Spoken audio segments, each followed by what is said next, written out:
Tudo da Canção Nova em um só lugar. Canção Nova Play. Que bom começar o programa Discípulos Missionários sabendo que você está aí. Este programa que nos provoca a cada dia a sairmos das nossas zonas de conforto e nos tornarmos verdadeiros discípulos missionários de Jesus Cristo. E se você quer fazer alguma pergunta, quer participar do nosso programa, entre lá, mande a sua pergunta, a sua provocação, o seu questionamento para o e-mail discípulosemissionários@cançãonova.com, discípulos e missionários@cançãonova.com, ou se você quer também rever outros programas, seja dos mais antigos, seja dos mais recentes, aquele que você ficou sabendo, vai lá no Canção Nova Play, que é o canal da Canção Nova no YouTube. E antes de receber o nosso aniversariante de ontem, é isso? Nós estamos hoje no dia 22 de setembro e ontem, 21 de setembro, foi seu aniversário. Dom Odilo, bem-vindo, meus parabéns para o senhor. Muito obrigado. Pois, olha, alguém lembrou. Obrigado. Reze por mim. Pois é, mas esse é um aniversário um pouco especial, sabe? Uhum. Cruzei a barreira dos 70. Então, Deus está me dando ainda vida e saúde para continuar a trabalhar e vamos lá. E vamos em frente. Meus parabéns, Dom Odilo. Que Deus abençoe e conte com as nossas orações. Muito obrigado. No nosso programa, Dom Odilo, nós estamos aí vendo muita repercussão, muita coisa que está para acontecer, principalmente de quem está fora da realidade da vida de igreja, porque está para iniciar-se o Sínodo da Amazônia no começo de outubro. Nós vamos conversar hoje justamente sobre este sínodo, quais são os pontos principais, o que esse sínodo quer discutir, o que esse sínodo quer abordar, nos diga um pouquinho, porque se fala muito fora da realidade da comunicação eclesial sobre esse sínodo, mas o que o senhor tem para nos dizer sobre este sínodo da Amazônia?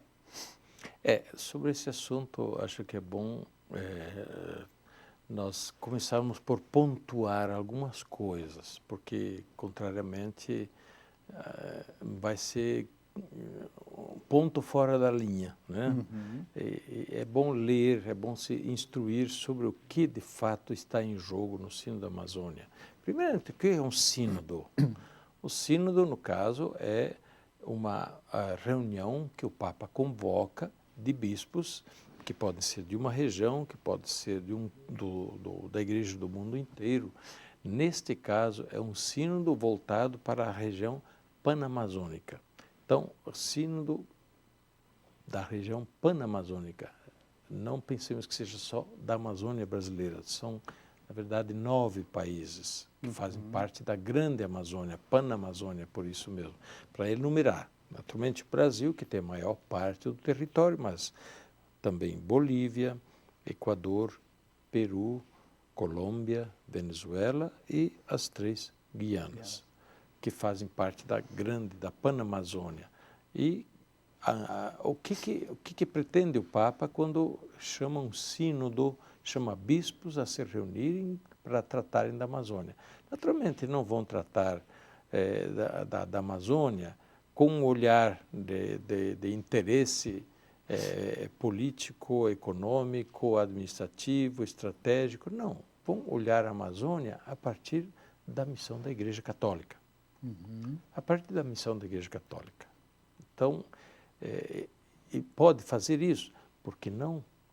Qual é o problema? A Igreja pode falar de qualquer assunto, a partir do olhar da sua missão. Alguém vai querer impedir? Bem, é a gente que quer impedir, mas nós temos a liberdade de falar, de tratar, inclusive as nossas constituições, e é um direito humano nós falarmos e tratarmos sobre os assuntos que nós achamos interessantes ou importantes. Nesse caso, o sínodo sobre a Amazônia, o que quer tratar? Bem, basicamente, são 3 os focos daquilo que vai ser tratado. São 3 os focos daquilo que vai ser tratado. Debaixo de um grande chapéu, digamos assim, né? O chapéu é a missão da igreja na Amazônia. A missão da igreja em relação ao homem na Amazônia. A missão da igreja em relação ao ambiente da Amazônia. Ah, mas a igreja tem que se preocupar com isso, e por que não? O ambiente também é dom de Deus. A natureza é um bem que está aí. Foi o diabo, por acaso, que fez? Não foi. Então, a natureza tem a sua origem em Deus como um dom para a humanidade, e a igreja trata da natureza, justamente como o Papa Francisco diz, como a casa comum em que nós todos habitamos e da qual nós vivemos, e dentro da qual nós temos que nos entender para que não falte nada para ninguém, e que alguns não passem fome enquanto outros têm demais. É a casa comum, o ambiente comum do nosso convívio. Então são dois focos: o homem, o ambiente, a natureza, e a própria igreja. A missão da igreja, ela mesma na Amazônia, a sua condição de estar na Amazônia, está atingindo, está alcançando, está carente, ela está precisando mudar de método. Então, a igreja reflete sobre a sua própria missão na Amazônia e a sua maneira de estar na Amazônia. Ora, isso é plenamente legítimo. Agora, quem está entendendo outras coisas está falando de outra coisa, não do sino da Amazônia. Então, portanto, alguns estão assim entendendo que de repente o Papa quer tratar da Amazônia, da internacionalização da Amazônia. Escuta, não é isso que está em pauta, né? Isso são outras questões, né? Do desfrutamento da Amazônia são questões. Isto é, a Amazônia na verdade é um bem, embora territorialmente esteja no Brasil, mas um bem que repercute sobre todos. O ar não está restrito ao Brasil. A Amazônia produz ar bom para o mundo inteiro, como pode produzir ar ruim para o mundo inteiro, assim cada país. Por isso, se fala em relação à Amazônia, se poderia estar falando em relação a outros ambientes, os ambientes urbanos, um ambiente lá da Ásia, um ambiente da África. Portanto, são novos olhares que, às vezes, as pessoas não compreendem bem. Mas por que a igreja tem que se meter nisso? É parte da sua missão levantar justamente as questões ético-morais, de responsabilidade comum, de solidariedade, de justiça, de respeito e assim por diante. Porque no que nós vemos, principalmente na mídia secular, podemos dizer assim, são, como o senhor está dizendo, é uma abrangência, né, de toda a realidade panamazônica. E que muitas vezes nós somos bombardeados por coisas muito periféricas, sobre a ordenação de mulheres, Exato, isso, aquilo, homens casados, assim por diante. Na verdade, a tendência é começar numa grande parede bonita, etc., fixar o olhar sobre um pontinho e tudo, toda a atenção sobre um ponto. Não, a questão em jogo na Amazônia é muito ampla. Então, também essa questão da melhor prestação do serviço da igreja na Amazônia, através de pessoas preparadas para poder servir as comunidades, vai estar em debate. Bem, abriu-se a possibilidade, de repente, de ordenar homens casados dentro de determinadas condições. Bem, apenas está dizendo lá que se abra uma reflexão sobre isso, mas não se vai dizer que já que está decidido, vai decidir. De maneira que, enfim, a igreja tem grande liberdade de poder refletir também sobre ela mesma, sobre o seu trabalho, não temos que ter medo sobre isso. E nós vemos isso, enquanto o senhor respondia, eu lembrava, por exemplo, quando a campanha da fraternidade sobre a água, que tivemos alguns anos atrás, a campanha da fraternidade sobre os índios, que tivemos há uns anos atrás. Ou seja, toda a dificuldade que muitos lugares hoje se encontram de ter água potável. Exatamente. Né? Ou seja, essa reflexão profética da igreja. Quantos anos atrás se falava da possibilidade de perder a água potável e hoje em muitos lugares já não tem mais? Eu lembro que a campanha da fraternidade sobre a água, me parece que foi em 2005 ou 2004, talvez. Na ocasião, eu estava na CNBB como secretário-geral e a gente acompanhou o desenvolvimento dessa campanha de fraternidade que levantou várias questões que são absolutamente atuais. Sim. Absolutamente atuais. Mas uma das questões que também surgiram a partir da campanha de fraternidade, e a gente participou disso, é um trabalho, um debate para fazer com que a água fosse reconhecida como um bem comum e um direito de todos. Uhum. E alguns se espantaram, mais um direito humano, a água é um direito. Escuta, o que é de mais básico? Se o alimento é um direito humano, a água é um direito humano. Bem, então ela não pode ser simplesmente exposta à lei do mercado, ela tem que ser assegurada a todos. Então, esse discurso assustou no começo. Hoje é a coisa mais comum, é moeda corrente. Em muitos países, isso já foi estabelecido como lei. De modo que, sim, ela é comercializada, porém, sempre dentro dessa ótica. Espera aí, o interesse comercial, porém, não está em primeiro plano. Primeiro plano é colocar a água à disposição de todos. De modo que é um direito. E é um bem de todos, não é um bem que possa ser simplesmente privatizado. Só para dizer uma coisa, quando a igreja, através de uma sua reflexão, e como agora provavelmente vai acontecer em relação ao Sínodo da Amazônia, que vai chamar a atenção muito sobre uma série de questões. Isso vai desencadear muitas consequências, iniciativas e decisões da sociedade, dos países, dos povos, da comunidade internacional, daqui por diante.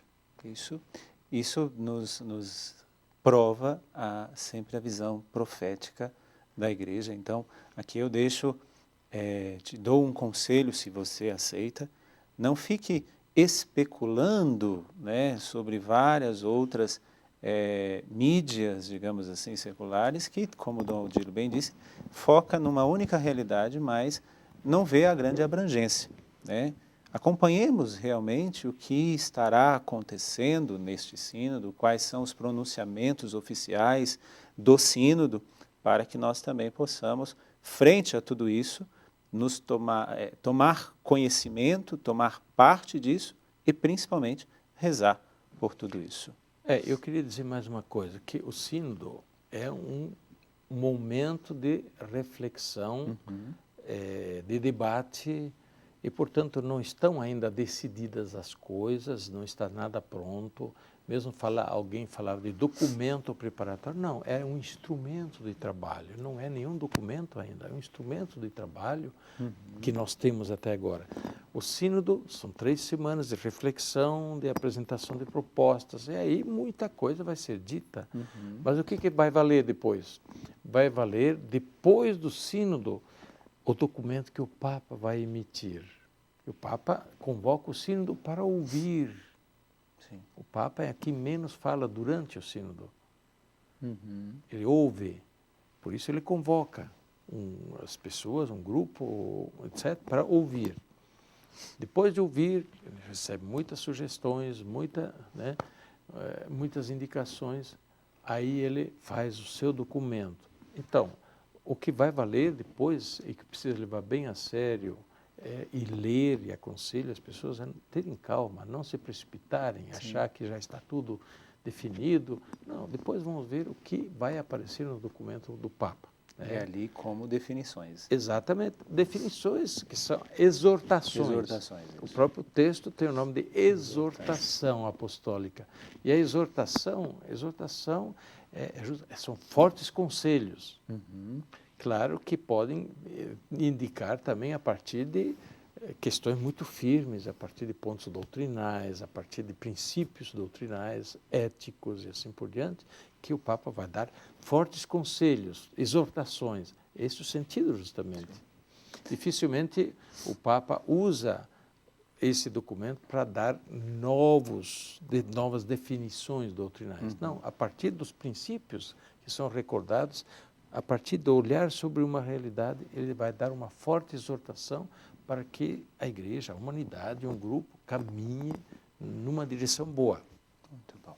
Muito obrigado, Dom Odilo. sinta-se provocado. Nós precisamos nos sentir para sermos discípulos e missionários de Jesus. Dom Odílio, suas considerações finais, sua bênção sobre nós. Pois não. Olhemos para frente com coragem, né? Nesses dias, né, quando eu era pequeno, dizia-se que dia 21 de setembro começava a primavera. Sim. Depois, acho que olharam um pouco melhor como é que são as coisas lá né, com a lua, os astros, né, os planetas, aí definiram que a primavera começa dia 23. Mas estamos aí. Amanhã começa a primavera. Primavera sempre explosão de vida, de flores, de perfumes, enfim, de dança, né, dinamismo. Então vamos viver este início de primavera também como sinal de esperança. Não nos deixemos abater, nós temos muitas possibilidades de fazer, tenhamos coragem e assumamos as nossas responsabilidades em relação ao mundo que está ao nosso redor, a casa comum que nos abriga, que nos alimenta, que nos sustenta. Mas nós temos que cuidar bem dessa casa comum, senão ela cai, ela quebra e nós com ela. Que Deus nos abençoe e nos ajude. A bênção de Deus Todo-Poderoso, Pai, Filho e Espírito Santo, desça sobre vós e permaneça para sempre. Amém. Amém. Tudo da Canção Nova em um só lugar. Canção Nova Play.